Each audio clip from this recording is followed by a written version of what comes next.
Queen Elizabeth II died peacefully at Balmoral Castle in Scotland on Thursday after 7 years on the throne. So for Britons and citizens of all the realms and territories of the United Kingdom, and even for those of us who are political and historical onlookers to her reign, she's the only queen most of us have ever known. The United States has a complicated political and historical relationship with the British monarchy, some of it played out right here in Newport.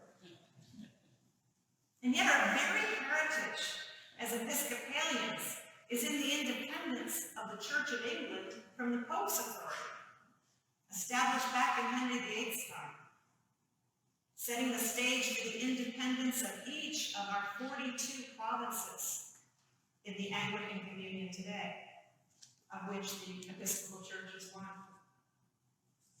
And so despite, or maybe even more likely because of our complicated, intertwined history and context, we can't help but stop and notice the end of the longest reign of any British monarch, or really any head of state in history. The end of such a long reign challenges our understanding of worldly power and challenges the myth of institutional permanence. And regardless of our forebears' difference in perspective on autonomy, taxation, forms of government, and all of those things that surrounded our fight for independence 250 years ago, we have to acknowledge both our origins as a nation and our close relationship in the centuries that followed. For example, today we mark the 21st anniversary of the September 11th attack on our country.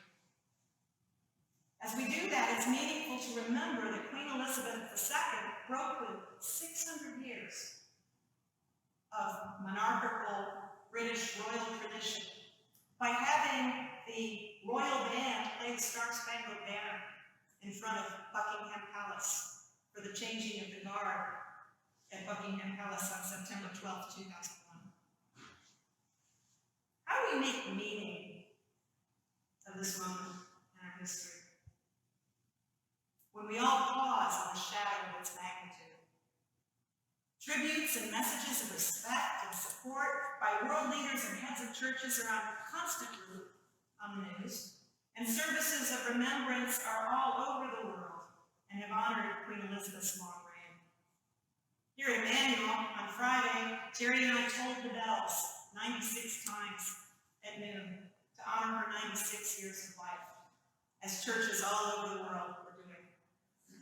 Saturday at 6 p.m. at Trinity, Bishop Knisley will preside, and Father Tim, Father Kevin, and I will assist in a service of remembrance on behalf of the three Newport Episcopal churches in advance of the Queen's funeral on Monday. Our faith leaders try to put events in personal perspective for us, honoring the enormity of the moment while bringing us in close to see the Queen in her humanity. The Archbishop of Canterbury spoke Friday at his meeting with the Queen in June this year, saying, "You felt that history was in front of you, but it was history with those piercingly blue eyes twinkling, an extraordinary smile, and the relishing of a quick, dry comment."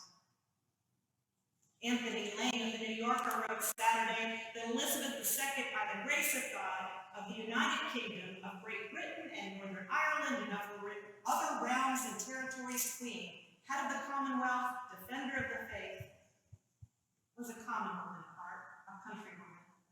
That is to say, she was hale, sane, shrewd, constitutionally stoic, and schooled to believe that time spent on emotional self-perusal or intellectual fretting is time wasted.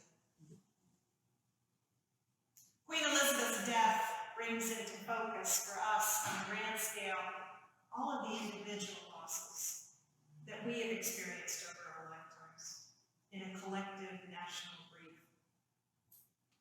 British academic Liz Stewart wrote yesterday, "Driving to church this morning, there was a lovely comment on the about the Queen being part of a generation that served in the war, and I had to pull over for a minute.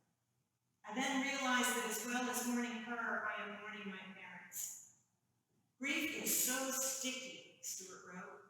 One grief sticks to another until when you get to my age, grief feels like a fur ball, permanently stuck in your throat that you learn to live with.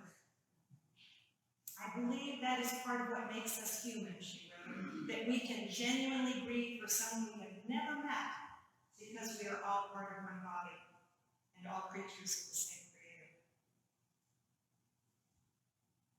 What is the central message of Queen Elizabeth's life that we can make meaning of this lump in our throats, these feelings of connection and momentousness and nostalgia and poignance? Guardian journalist Polly Toynbee once wrote that the Queen is the past mistress of nothingness, a conveniently empty vessel into which Helen Mirren can imagine any amount of knowingness and intelligence. Bishop Tony Britton, now rector of the Episcopal Church of the Incarnation in Dallas, wrote Friday that Ms. Toynbee's linking of the word nothingness with the Queen may have been intended to be dismissive of her value, but it actually touched on something really important. As Queen Elizabeth herself said in her 2016 Christmas broadcast, Christ's example helps me see the value of doing small things with great love. Christianity helps me see, she said, reminding us of C.S. Lewis's famous words. Christianity helps me see I believe in Christianity as I believe that the sun has risen. Not only because I see it, but because by it, I see everything else. Such as the value of doing small things with great love. Behind Queen Elizabeth's words was her own effort to make the supernatural beauty and love of God a reality in the lives of others. God came as a tiny baby to a poor, displaced family to make it clear that God's love is for the least of us. And the Queen took it on as her mission to show up every day for the least of these in her ceremonial role. For all those who wonder whether she or her role as a queen had value,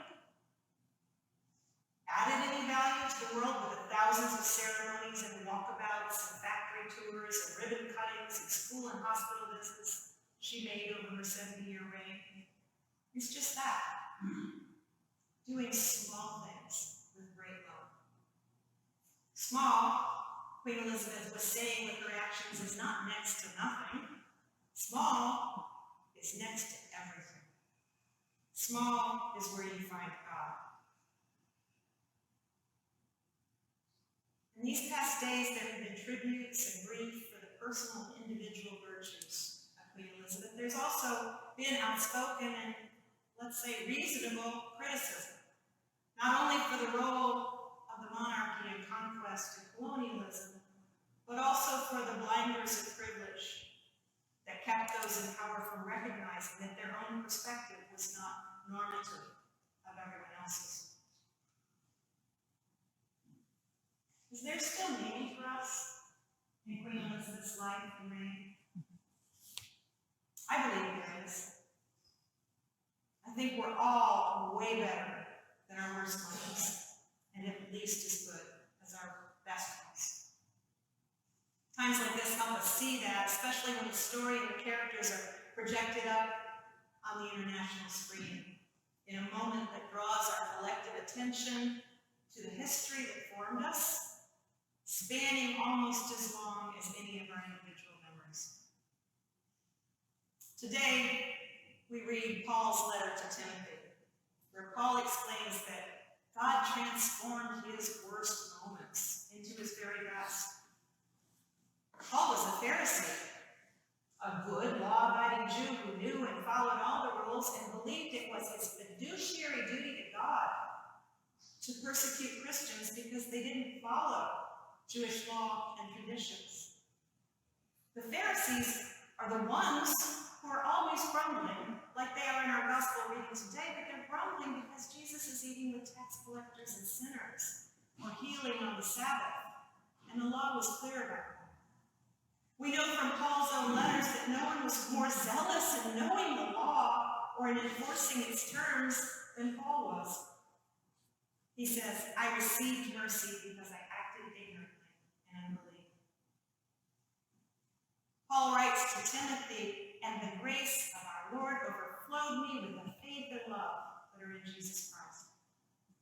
Through his experience of God, Paul transformed from, in his own words, a blasphemer, a persecutor, and a man of violence, into one of the most important figures of the apostolic age, spreading Jesus' teachings all over the first century world.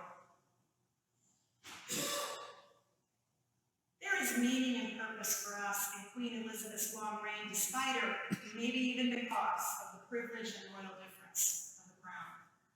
The crown set her apart from us, both by privilege and politics. As Americans, we're onlookers. But the crown also made her more human, creating blinders to her privilege and its consequences, and building presumptions as to the normative nature of her kingdom's own experience, which, to be perfectly fair, we're all apt to fall into at any time. As with the Apostle Paul's past as a Pharisee, the way of the crown created an opportunity for God's grace and mercy to wash over the Queen with the faith and love that are in Jesus, so that she can receive mercy because she had acted ignorantly in unbelief. If we all judged ourselves and each other only by our former ignorance and our worst moments, human virtue would be way too difficult to attain.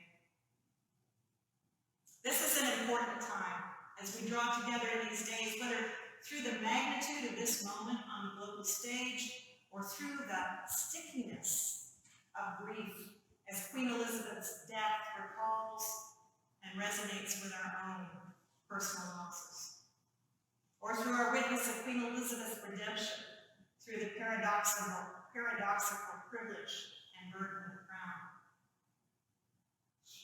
We're all invited to this great big party God is throwing to celebrate the lost sheep, carried home on the shepherd's shoulders, and the lost coin finally found after the woman swept every single inch of her house.